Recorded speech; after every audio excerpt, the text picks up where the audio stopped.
Halo semua, kembali lagi bersama kita di sini di podcast Bima Press, Bincang Mahasiswa Berprestasi episode kedua. Nah, halo Sobat Bima Press, kembali lagi bersama saya di sini sebagai host yang akan menemani bincang-bincang kalian dan juga dengan bintang tamu kita yang sangat luar biasa, saya Eka Desi.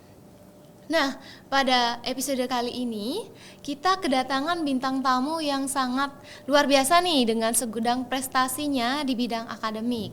Sebelumnya, di episode kemarin kita kedatangan bintang tamu yang memiliki pengalaman organisasi yaitu dalam memimpin BEM/FIP Uniksa, yaitu dari Ketua dan juga Wakil Ketua BEM/FIP Uniksa tahun 2024. Nah, pada episode kali ini kita juga nggak kalah seru dan juga luar biasa. Kita kedatangan bintang tamu yang sangat berprestasi, bisa dibilang ya, dengan prestasinya yang sudah di mana-mana, yang sudah dia ukir. Oke, tanpa berlama-lama lagi, kita sambut bintang tamu kita yang sangat luar biasa pada episode kali ini, Rendra. Halo Sobat Bima Press semuanya, selamat siang ya. Ya, siang.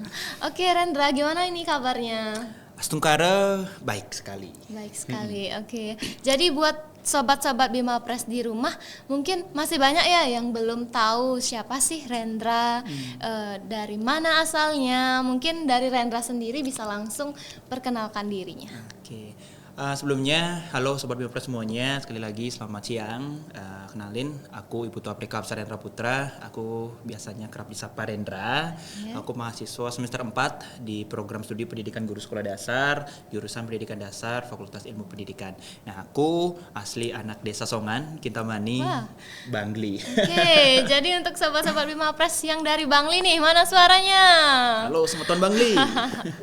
Oke, jadi Rendra ini seperti yang kita tahu ini adalah kebanggaan FIP Uniksa ya, dengan seorang mahasiswa dengan segudang prestasinya. Oke, jadi mungkin sebelum kita lanjut ya ke topik kita yang membahas prestasi, kita mungkin bisa sedikit menyinggung ke kesibukan apa sih yang lagi Rendra lakuin belakangan ini gitu.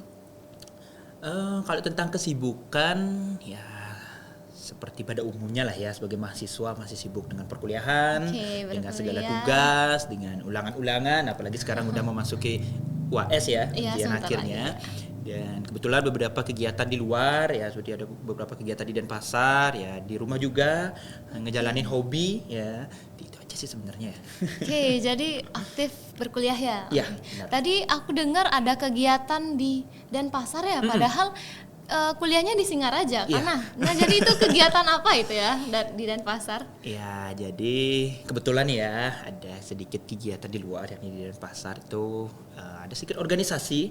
Kebetulan karena iseng-iseng nih, karena hadiah dari iseng-iseng ini, jadinya ada kegiatan di Denpasar, itu tepatnya di Balai Bahasa Provinsi Bali yang ada di Penatih. Nah, di sana tuh kebetulan juga aku di tahun lalu ya, tapi masih sampai sekarang jadi duta bahasa. Aduh, keren ya. Jadi duta bahasa nih, sobat-sobat Bima Press. Ya, itulah cerita dari anak kuliahnya yang di Singaraja, kegiatannya yang di Denpasar seperti itu. Nah, nyambung dari kegiatan Rendra nih yang di Denpasar. Aku dengar ya, Rendra juga sibuk berkegiatan di Denpasar itu di Balai Bahasa jadi duta bahasa gitu ya. Nah, sebelumnya itu ada nggak sih motivasi dari Rendra ngikutin jauh-jauh ya ke Denpasar bolak-balik gitu? Kok bisa ada motivasi gitu ngikutin lomba di sana? Ikut duta bahasa ya, kalau ditanya motivasi tentang ikut duta bahasa itu sejatinya seperti yang tadi aku bilang, itu hanya iseng-iseng aja sih. Kenapa?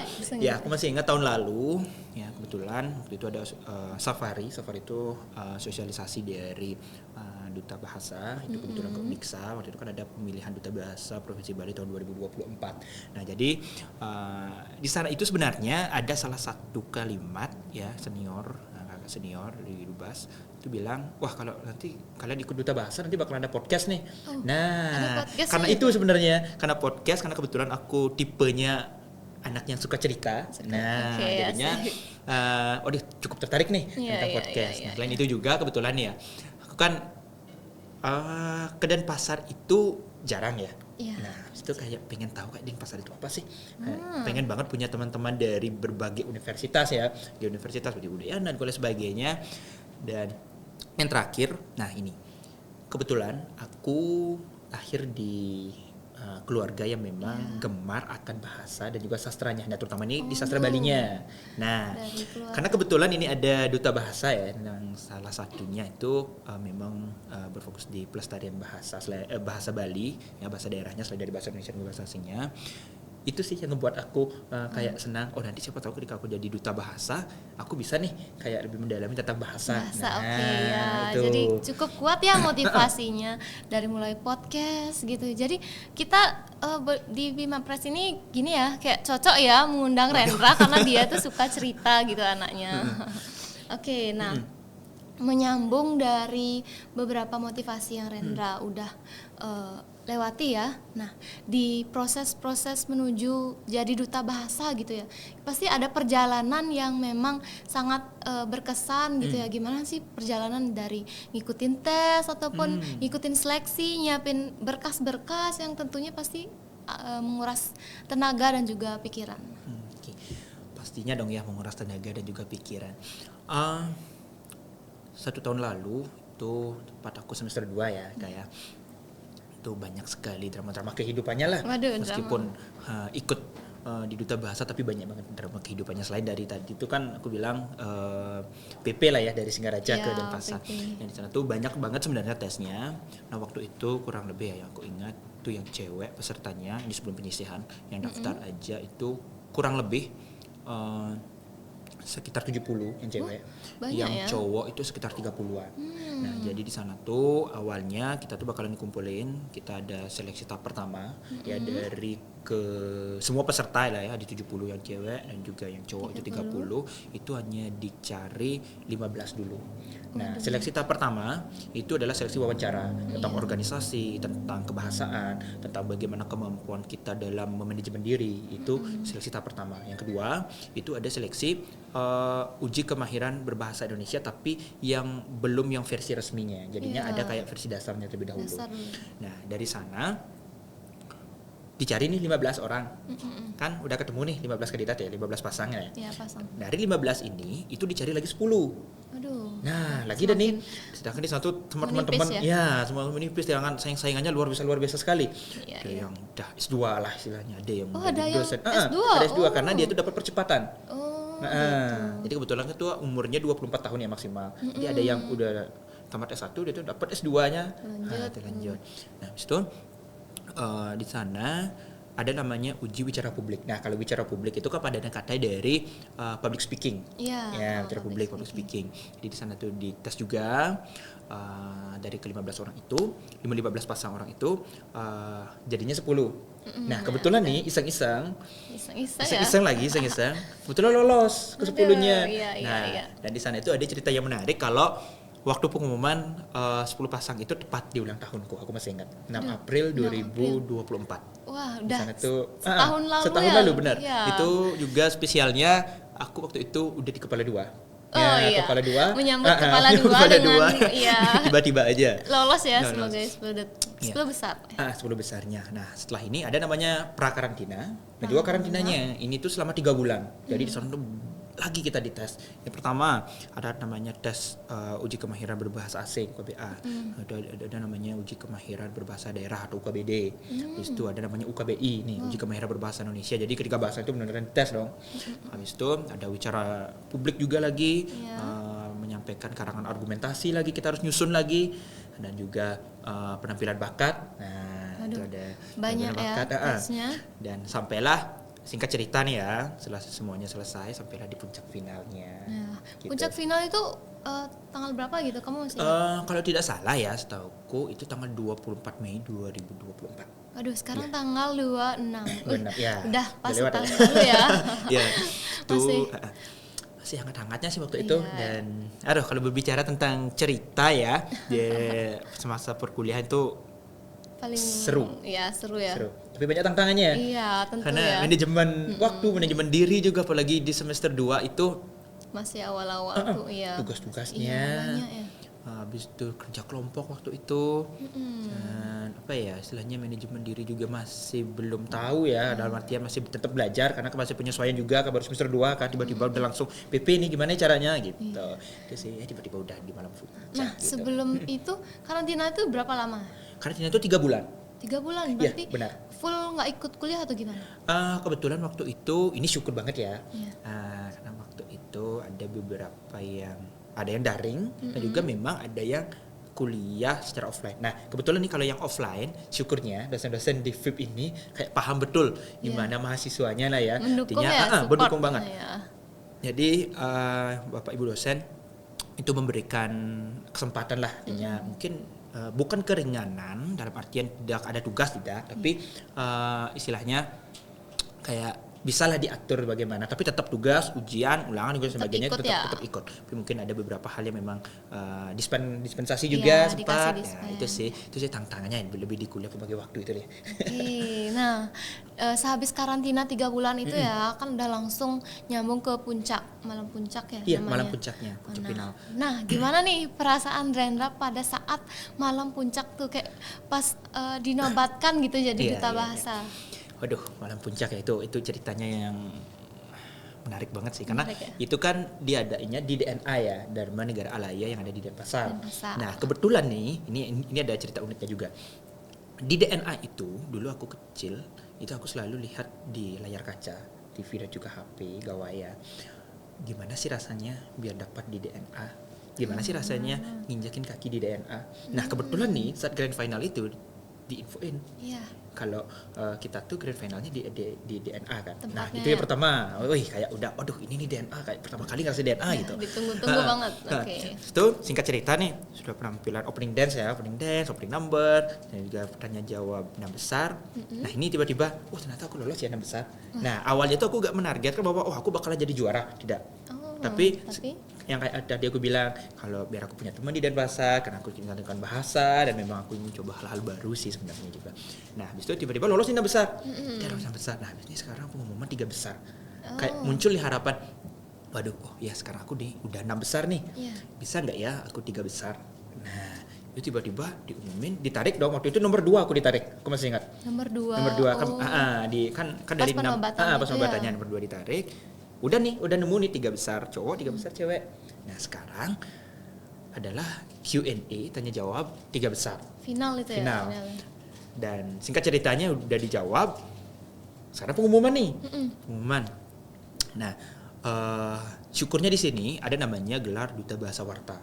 Duta Bahasa Warta itu adalah duta bahasa yang memang mempunyai konten kebahasaan yang mumpuni atau bermanfaat.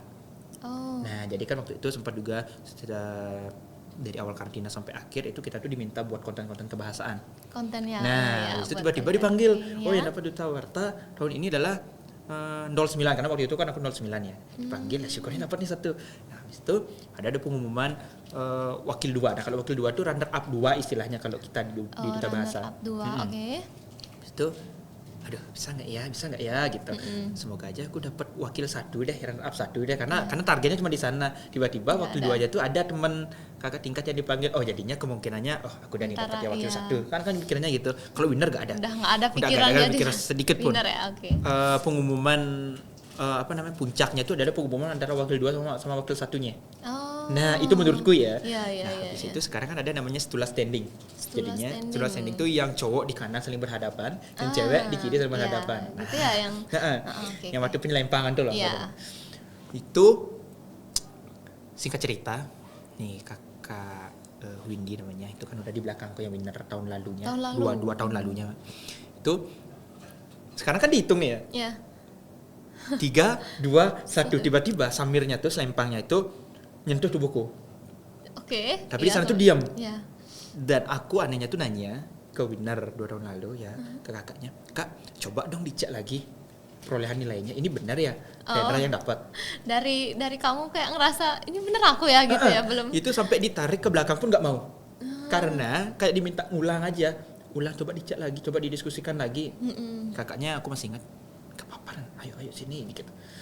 Dan itu plot twist terbesar dari hidupku. Iya, benar-benar nggak di luar pikiranmu ya kayak. Benar. Itu hal yang tidak terduga, tapi tiba-tiba terjadi. Iya, benar-benar. Nah, Emang udah kamu gitu ya, emang Aduh. harus udah nasibnya ya kayak. ya mungkin seperti itu ya. Iya. Tadi itu juga gak tahu, tapi itu sih menurutku Waduh. artinya kerja keras selama ini dari bolak-balik antara Singaraja dan Denpasar Denpasar. itu berbuah hasil lah ya. Memuaskan ya, Memuaskan banget. ya. Dan tentunya dapat apresiasi juga Iya. dari Bapak WD3 karena pertama aku infoin ke beliau juga, itu dosen-dosen yang lainnya juga Sungkara dapat gitu. Jadi emang sangat memuaskan ya hasilnya ya. Iya, Udah- bener banget. Udah terbayarkan gitu hasilnya dapat. Oke. Nah, nggak sampai sana ya udah jadi winner ya. Sehabis itu ada nggak keberlanjutannya dari kamu Oh jadi iya. winner? Ini ada sedikit cerita menarik lagi. Dari tadi ceritanya menarik. Semua menarik ya.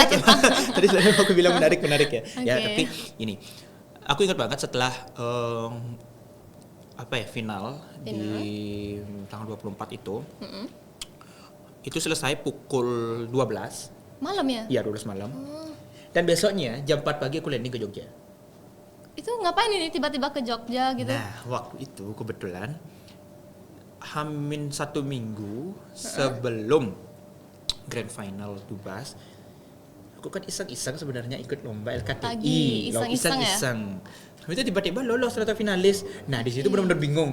Syukurnya aku kira tanggal 24, ternyata tanggal 25-nya. Besoknya ya? Besoknya. Bener-bener ya? Jadinya itu aku kan tidurnya di Sanur. Habis itu sampai pukul 3 baru tidur, pukul 4-nya langsung ke bandara. Itu tidur atau apa ya Nggak. sejam doang? Itu berangkat langsung. Dan timku info, Rendra, kita dapat presentasi yang pertama di Waduh. kategori pendidikan. Aduh. Nah, sekarang pikirannya gini, landingnya pukul 7, sampai di Jogjanya pukul 9, presentasinya pukul 10. Udah ngepas banget tuh ya waktunya, nggak ada Tuh. dapat persiapan gitu Gak atau ada persiapan, itu benar-benar pure udah lelah. Dan sampai di pesawat juga di sana ngobrol-ngobrol lah kayak biar gak pusing juga karena waktu itu benar-benar gak dapat tidur, mata udah gak bisa gimana dia. Iya. Terus sampai lah singkatnya di Jogja. Di Jogja. Itu kebetulan mau ke UNY kan, ke UNY. Oh, Itu tempatnya di UNY, UNY. di Universitas Negeri Yogyakarta. Itu iseng-iseng nih buka materi ya, bakal nanti dipresentasiin kan. Itu belajar, itu ngobrol-ngobrol juga sama bapak-bapak Grabnya itu cerita yang Iya. katanya memang benar sih ada sesuatu di Jogja, ternyata kenangannya yang banyak di Jogja. Waduh, dapat kenangan yang berkesan ya di Jogja. Itu masih ingat nih, pakai jas Undiksa udah baru naik dari bandara tuh udah pakai jas Undiksa karena biar buru-buru. Habis itu koper tak bawa. Habis itu sampai di UNY minta tolong sama panitianya, ini pokoknya Kak bawainnya kopernya, pokoknya nanti mohon bantuannya bawain kopernya. Aku mau naik dulu ke lantai 3. Naik sampai lantai 3 registrasi, cari tim, belum sampai 10 menit istirahat langsung presentasi, udah dipanggil. Untuk tim pertama dari Undiksa silakan presentasi. Nah, di sana udah mikir, waduh gimana ya caranya. Sedangkan di sana tuh kayak apa ya, bumi tuh berputar gitu. Waduh, Gimana rasanya? kok berputar ya buminya nih ya gitu ya. Habis itu diminta presentasi ya biar gimana pun karena memang udah takdirnya harus presentasi yang pertama gitu kan. Presentasi beres selesai. Oke, itu sama tim yang dari luar gitu. Sama tim dari luar, maksudnya tim Undiksanya. Kebetulan itu dari teman-teman di FIS. Oh, lintas teman-teman fakultas FIS. ya. Iya, teman-teman.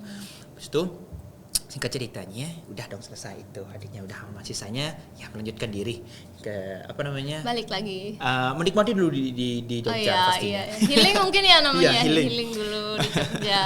Gitu, itu sih cerita menarik. Ya habis itu tadi kan kembali lagi ke topik untuk duta bahasa itu ada kelanjutannya. Itu kelanjutannya di nasional itu 3 bulannya lagi. 3 bulan dari bulan Mei. Dari bulan Mei. Lebihnya. Ya, aku dapat dengar kamu dapat ke nasional gitu ya, mewakili Provinsi Bali di Duta Bahasa. Nah, itu pasti juga ada cerita ya. Itu tempatnya di mana? Itu tempatnya di Jakarta Selatan, ya, maksudnya di Jakarta Selatan itu dekat Gelora Bung Karno. Ya, ada namanya Hotel The Sultan di sana. Itu jadi kan persiapan ke sana tuh memang butuh banyak energi. Itu banyak mental juga. Emang kalau udah jadi duta bahasa provinsi gitu udah langsung gitu ikut ya? Iya, benar banget. Secara otomatis ya. Nanti kan terbaik satu di seluruh provinsi itu bakalan di kompetisiin lagi di tingkat nasionalnya. Oke. Nah, Dan kebetulan 2 tahun lalu itu Provinsi Bali-nya dapat terbaik 2. Jadinya bebannya tuh banyak. Pressure ya, tekanan benar, gimana mewakili caranya Bali. minimal biar terbaik 2. Nah, gitu. Jadi banyak tantangannya tentunya untuk hal-hal yang perlu dipersiapkan itu banyak banget. Dari ada namanya membuat artikel kebahasaan, habis itu membuat konten kebahasaan, lagi buat konten dan persiapan bakat ya. Ada Bali harus nyiapin bakat juga, dari seluruh provinsi juga nyiapin bakat, dan wicara publik ya, nanti kita bakalan dites tentang kebahasaan langsung oleh perwakilan dari kementerian ataupun dari DPR RI, dan juga persiapan namanya krida kebahasaan. Nah, itu banyak. Nah, mungkin sebelum kita bahas satu-satu nih Sobat Bima Press. Nah, kan pasti ada alur untuk Rendra mempersiapkan gitu nih, dari awal lagi mungkin seleksi tes atau ya seperti yang tadi wawancara tuh. Mungkin bisa dijelasin ke sobat-sobat Bima Press gimana sih alur dan proses Rendra ngikutin di Duta Bahasa Nasional ya? Duta Bahasa Nasional. Kelihatannya ya. Kalau di Duta Bahasa Nasional itu tesnya memang sedikit. Tesnya lebih sedikit. Tapi gimana ya, eksistensi sama kegengsiannya itu loh, kayak karena aku nih perwakilan dari provinsi ini, jadi tekanannya lebih ke tekanan mental. Iya, mewakili gini ya provinsi. Ya, provinsinya. Jadi di sana ada namanya tes hampir sama juga seperti yang di Duta Bahasa Provinsi. Yang pertama itu ada namanya uji bicara publik. Jadi kita bakalan pasangan dari masing-masing provinsi itu bakalan dilihat dari seluruh peserta, dan di sana ada 3 dewan juri. Aku masih ingat di sana ada dari perwakilan Badan Bahasa, DPR RI, dan juga dari kementerian. Waduh, nah, keren-keren. Sana tuh dikasih pertanyaan tentang kebahasaan, bagaimana cara kita menjawab. Itu bakalan dinilai sedetail-detailnya. Di situ ada namanya UKBA, uji kemahiran berbahasa asing. Itu ada jurinya kebetulan ada 1 juri dari luar, itu dari Belanda. Waduh, dari luar. Benar-benar dari luar. Itu padahal tentang kebahasaan, tapi itu memang bahasa asingnya yang diuji. Bahasa asingnya. Jadi di sana benar-benar benar-benar jauh lebih tertekan. Iya.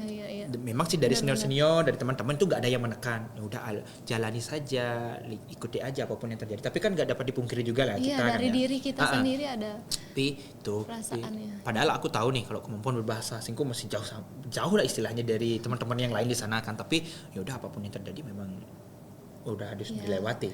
Jalani gitu. Sesuai saja. Kemampuan. Ya. Itu ada tes psikologi namanya. Ya juga tesnya tes menggambar, tes kepribadian, dan juga artikel juga dinilai, konten-konten kebahasaan juga dinilai. Itu selama 10 hari kurang lebih. Dan bakat.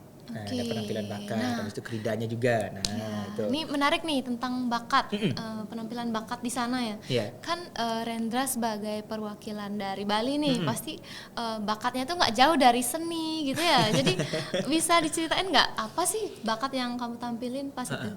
Waktu itu bakat yang aku tampilin itu kesenian, memang tari, tari kreasi, itu dari lontar barong suari namanya. Barong suari, barong sama rangdenya.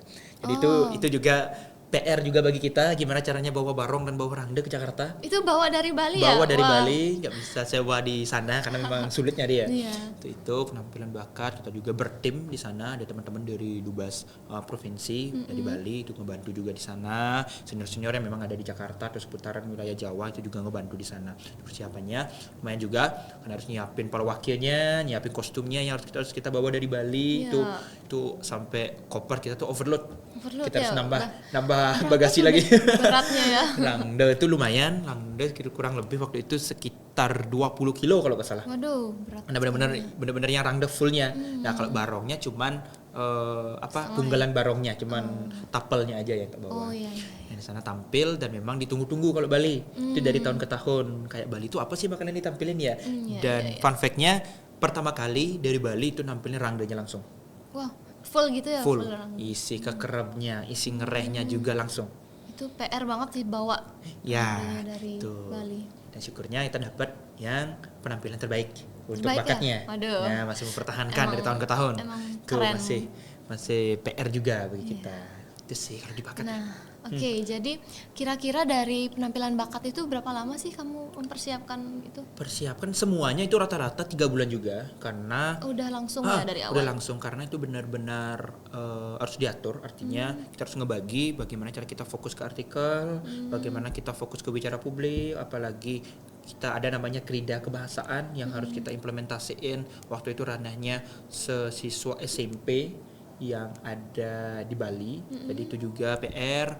Habis itu kita harus manajemen waktu buat latihan bakat, belum lagi mempersiapkan segala hal ya, kayak pakaian dan juga lain sebagainya, itu juga perlu dipersiapkan. Jadi 3 bulan itu udah semuanya. Udah semuanya. Oke. Nah, jadi tadi kamu dapat bilang ya, nge-mention krida kebahasaan gitu ya.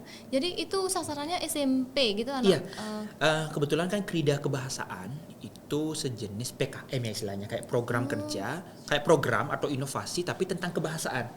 Nah, jadi program ini nantinya itu biar berdampak dalam bidang sastra dan bahasa. Nah, waktu itu nama program yang aku buat sama pasanganku ya, itu namanya Sebali, Sekema Bahasa Bali. Nah, Sekema Bahasa Bali ini tuh sejenis ekstrakurikuler, tapi ini fokusnya itu terhadap 4 kemampuan berbahasa. Ada menyimak, mendengar, membaca, dan juga menulis. Tapi ini fokusnya ke dalam bahasa Bali. Dan ranahnya, mitranya itu adalah seluruh SMP yang ada di Provinsi Bali. Nah, itu gimana nih caranya? Nah, di sini PR-nya. Iya. Jadi kita harus ngirim surat dulu dalam waktu 3 bulan itu. Kirim surat dulu ke masing-masing sekolah, habis itu kita sosialisasi ke sana. Setelah kita sosialisasi, kita ngejelasin bagaimana mekanisme penilaian juga lain sebagainya. Akhirnya itu terlaksana. Setelah 1-2 bulan kita mentoring lagi dan kita evaluasi. Kita harus mencatat apakah inovasi kita ini bermanfaat, berdampak atau tidak. Nah, jadi itu nyusun krida lagi kayak PKN. Jadi itu udah kurang lebih berapa SMP sih yang kamu datengin gitu? Waktu itu karena keterbatasan waktu ya, tidak dapat dipungkiri juga. Memang sasarannya seluruh SMP di Bali, tapi kita ngambil sampel dalam artian di masing-masing kabupaten kita ambil 1 jadinya. Oh, per masing-masing ya, kabupaten. Tapi kalau tidak salah di Bangli itu ada lebih sih sebenarnya ya. Ada 3 SMP sebenarnya, tapi kita rekap datanya kurang lebih seperti itu. Tapi sampai sekarang program ini masih terlaksana. Masih berlanjut ya? Iya, di SMP itu. Oke. Wah, itu sih. Sangat gini ya, bervariasi gitu kegiatan dari keberlanjutan kamu sebagai duta bahasa. Nah, oke, jadi nyambung dari kegiatan kamu di krida kebahasaan. Selain krida kebahasaan itu ada nggak lagi seperti kegiatan lain gitu? Kalau di duta bahasa itu sebelum persiapan ya, itu ada namanya persiapan photoshoot namanya. Itu lagi persiapan menggunakan payas agung. Kalau kita di Bali kan payas agung ya, itu isi persiapannya. Habis itu lebih banyak ke mentoring sih sebenarnya. Mentoring terus ya. Mentoring ke senior, kita hubungin senior tahun-tahun lawas ya, sampai 10 tahun terakhir kita hubungin. Kayak kita minta masukan dari beliau-beliau, kita minta saran, kita minta petua bagaimana sih caranya nanti untuk di nasional itu seperti apa. Itu, dan singkat cerita akhirnya dari semua proses, semua jalan yang dilewati menemukan hasil yang baik. Hasilnya ya, setengkar ya, hasilnya sangat memuaskan gitu. Keren sekali Rendra ini dengan sejuta pengalaman yang ya berkesan ya. Kaliku kehidupannya. Oke. Aduh, mungkin dari pengalamanmu jadi duta bahasa gitu, ada nggak lagi sekarang ikut lomba sejenis atau lomba lainnya gitu? Aduh. Dari itu ya, setelah di Duta Bahasa Nasional ya tentunya masih aktif di bidang kebahasaan, karena tidak dapat dipungkiri juga karena di nasional kan juga ada program-program kerja yang harus dijalankan ya. Untuk saat ini sebenarnya masih fokus di Duta Bahasa. Nah, misalkan kayak itu udah menjalankan program kerja Duta Bahasa, habis itu kegiatan-kegiatan narasumber dan lain sebagainya, itu sih lebih ke sana. Dan juga memang ada sekarang nih kebetulan nih, mohon doanya sobat Bima Press semuanya, masih menunggu pengumuman di esai. Aduh, ikut lomba esai lagi. Ikut lomba esai lagi beberapa kali juga. Oke, jadi sobat-sobat Bima Press mohon doanya ya buat Rendra ya. Sebentar lagi dia akan pengumuman lomba esai gitu ya. Lomba esai di bidang apa gitu? Itu ada dari staff ngadain ya, jadi itu dalam ranah pendidikan ya, nggak tahu lah ya bakalan kayak gimana, karena itu ya siapa tahu iseng-iseng berhadiah lagi kan. Emang gitu. Motonya iseng-iseng berhadiah.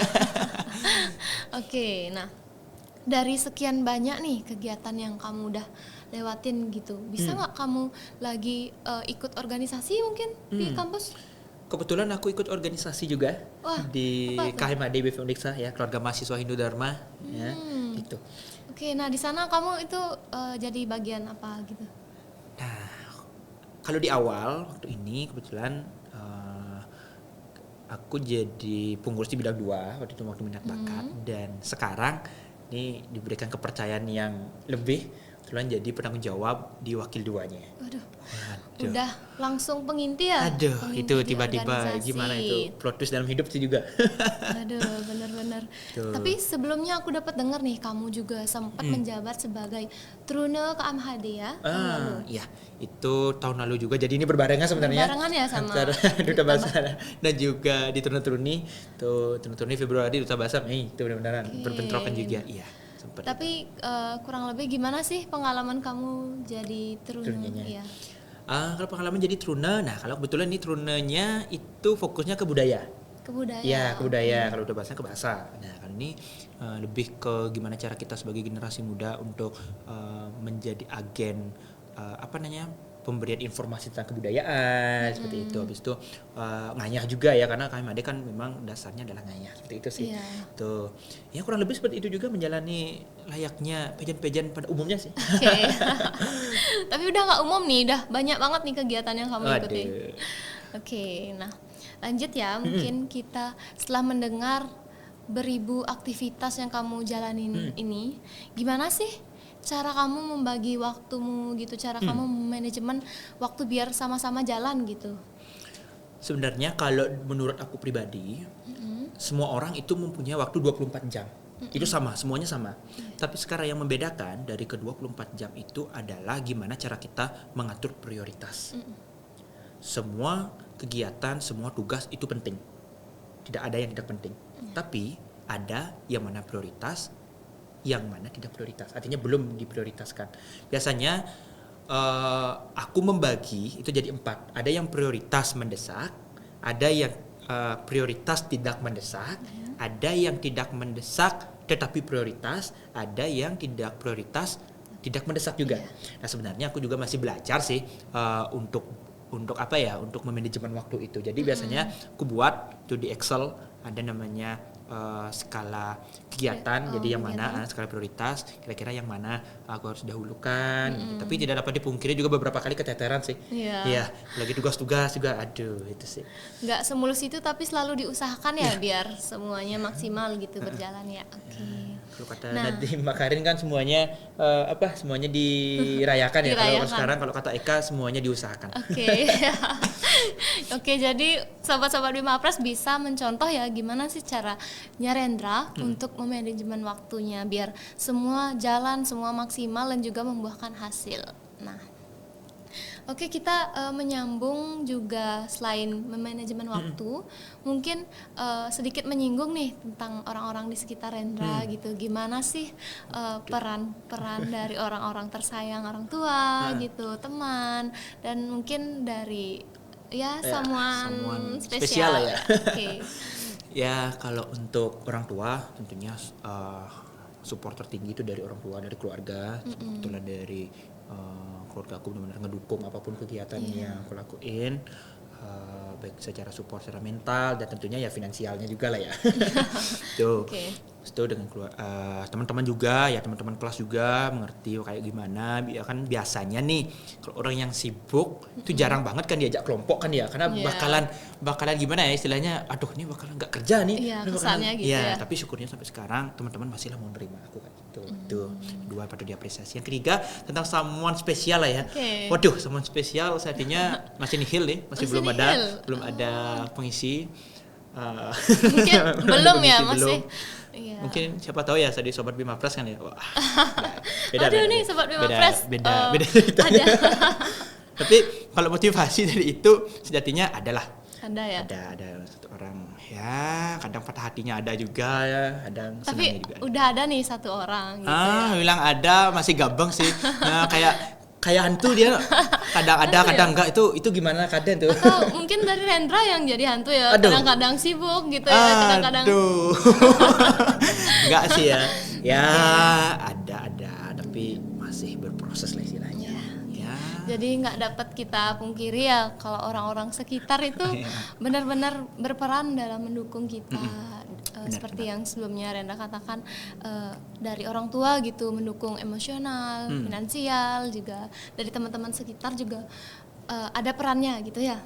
Benar. Oke, nah jadi dari semua peran dari orang-orang sekitar Rendra itu, mungkin kira-kira ada nggak kendala yang emang benar paling berkesan gitu? Iya, kendala. Sempat sebenarnya agak sedikit sedih ketika orang tua bilang kayak gini, jangan aja terlalu banyak ngambil kegiatan gitu, jangan terlalu memaksakan diri gitu. Nah tapi kalau aku ya, aku punya satu prinsip hidup namanya yang ngebuat kayak bisa semangat, bisa ngejalanin hal-hal baru gitu. Itu ada namanya prinsip hidupnya achieve your dream with Krilangkung and believe in Mestakung. Udah, apa tuh? Nah, Aduh. jadi raih impianmu dengan Krilangkung dan percaya dengan Mestakung. Nah, fun fact-nya nih, ini juga salah satu motto dari orang yang spesial itu doh. Oh, aduh, udah. Nah, jadi Krilangkung dan Mestakung ini itu sejatinya filosofi dari Yohanes Surya. Kan tahu kan ya Yohanes Surya ya, ilmuwan fisika. Ya, pokoknya ada ilmuwan fisika. Krilangkung itu artinya kritis, melangkah dan tekun. Nah, kalau Mestakung itu semesta mendukung. Nah, jadinya kalau digabungin, raih impianmu dengan kritis, melangkah dan tekun, dan percaya bahwa semesta akan mendukung. Aduh. Nah, itu prinsipnya tuh. Rasanya pengen, prinsip hidup yang emang benar-benar. Jadi itu sih yang ngebuat agak sedikit turun ketika ngelihat orang tua kita sedih, tapi di satu sisi karena kita masih muda juga, kita harus coba hal-hal baru juga dengan prinsip yang tadi aku ambil gitu. Keren. Udah dari prinsip hidup udah menandakan kamu tuh kayak orang yang berpegang teguh gitu ya, berprinsip gitu ya. Oke, aduh keren sekali. Tapi gak dapat dipungkiri ada loh fun fact lagi satu. Apa? Bahwa semua itu karena patah hati juga ada sih. Ada peran patah hati diimbangi gitu juga ya. Lah ya. Life after breakupnya Rendra ikut lomba gitu ya teman-teman. Iseng-iseng lah ya. Oke, nah. Jadi mungkin udah banyak ya yang kita kulik ya tentang gimana pengalamanmu ikut lomba, gimana kesibukanmu. Nah, rencana kedepannya mungkin ya, gimana sih rencanamu kedepannya? Bakal tetap fokus ikut lomba dan juga sambil jalanin kuliah ya, karena udah semester 4 ya? Udah. Iya. Kalau tentang hal itu kedepannya ya, jujur kalau dari aku sampai sekarang masih belum tahu bakalnya kayak gimana, dalam artian aku tahu aku punya ekspektasi tapi dunia punya realita. Nah, terus saat ini masih artinya masih menyelesaikan tanggung jawab di Duta Bahasa juga, layaknya pada umumnya menyelesaikan perkuliahan, segala tugas-tugas yang nunggak nih ya di kampus seperti itu. Tapi mungkin nanti mohon doanya juga teman-teman Bima Press semuanya, sobat Bima Press semuanya, ya sungkarelah terbaik untuk kedepannya gitu.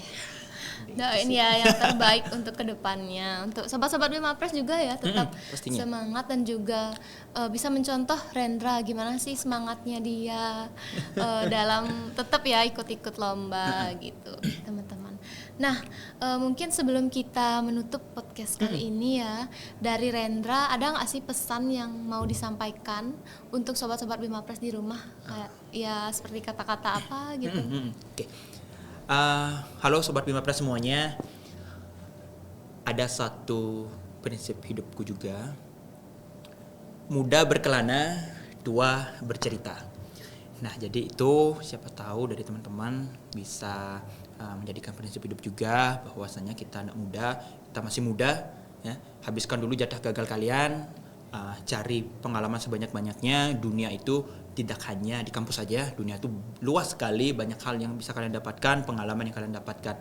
Tidak hanya kalian belajar di bangku perkuliahan aja, tidak hanya kalian belajar di bangku yang kotak saja, persegi saja, tetapi ketika kalian bertemu dengan orang, ambil pengalaman, ambil segala kesalahan, perbuat segala kegagalan, maka suatu hari nanti pasti jatah sukses kalian pasti akan ada. Oke, aduh. Mungkin ini patut dikasih aplaus. Oke, jadi sangat inspiratif sekali ya dari ceritamu yang udah kamu sampaikan ya, udah sharing-sharing sama kita. Jadi mungkin untuk podcast pada kali ini sekiranya itu dulu ya yang kita bisa bahas pada kesempatan kali ini. Jadi aku nih mewakili tim Bima Press sangat senang bisa berhasil mengundang orang yang sesibuk kamu. Terima kasih ya, juga loh ya atas kita undangannya ya, nih okay. dari teman-teman. Salam hangat juga untuk teman-teman semuanya. Oke, sangat senang kita kehadiran bintang tamu yang sangat luar biasa.